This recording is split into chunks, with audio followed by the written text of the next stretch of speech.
সেই জন্য এইরকম একটি ফ্যামিলি কার্ড আপনাদের কাছে পৌঁছে দিতে চাই মা বোনদের কাছে, যেই ফ্যামিলি কার্ডের কথা একটু আগে আমি বলেছি। কিন্তু সকল কিছু নির্ভর করবে একমাত্র রব্বুল আলামিনের রহমতের উপরে।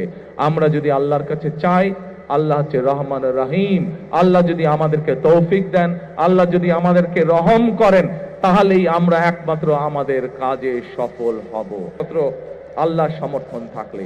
এবং বিশেষ করে আজকে মা বোন যারা আছেন, এই মা বোনদের পাশে যাতে আমরা দাঁড়াতে পারি, মা বোনদের পাশে ইনশাআল্লাহ আল্লাহ রহম করলে বিএনপি যাতে আপনাদের পাশে দাঁড়াতে পারে, আপনাদেরকে যাতে, যেই মা বোনদের ফ্রি শিক্ষার ব্যবস্থা দেশনেত্রী খালেদা জিয়া করে দিয়ে গেছিলেন, সেই মা বোনরা শিক্ষা পেয়েছে, শিক্ষায় আজকে তারা শিক্ষিত হয়েছে, কিন্তু সেই মা বোনকে অর্থনৈতিকভাবে আমরা যাতে সচ্ছলভাবে গড়ে তুলতে চাই, সেই জন্য এইরকম একটি ফ্যামিলি কার্ড আপনাদের কাছে পৌঁছে দিতে চাই মা বোনদের কাছে, যেই ফ্যামিলি কার্ডের কথা একটু আগে আমি বলেছি।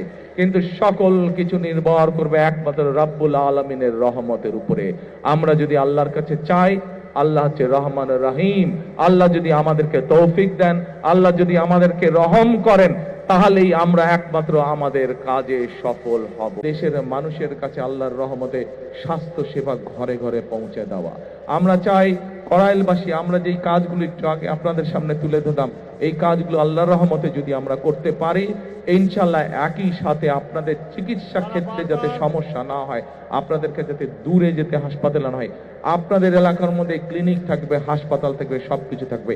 এইভাবে আমরা আপনাদের এই এলাকাটাকে গড়ে তুলতে চাই, এইভাবে সাজিয়ে তুলতে চাই। এখন প্রিয় ভাই বোনেরা, এই কাজগুলো করতে হলে দুটো বিষয় দরকার। এক, আপনাদের দোয়া, আল্লাহর কাছে হাত তুলে দোয়া করতে হবে, যাতে যেই কথাগুলো আপনাদের জন্য, যেই কাজগুলো আপনাদের জন্য করতে চাইছি, সেই কাজগুলো করার জন্য যাতে আল্লাহ আজকে আমাদেরকে রহম করেন। এখানে একটু পরে দোয়ার অনুষ্ঠান অনুষ্ঠিত হবে। সেই দোয়ায় আমি মাওলানা সাহেবকে অনুরোধ করব যে যেই কথাগুলো আপনাদের জন্য আমরা যা করতে চাই, সেই কাজগুলো যাতে আপনাদের জন্য আমরা করতে পারি, সেই জন্য হাত তুলে যাতে আল্লাহর দরবারে আজকে আমরা দোয়া করতে পারি।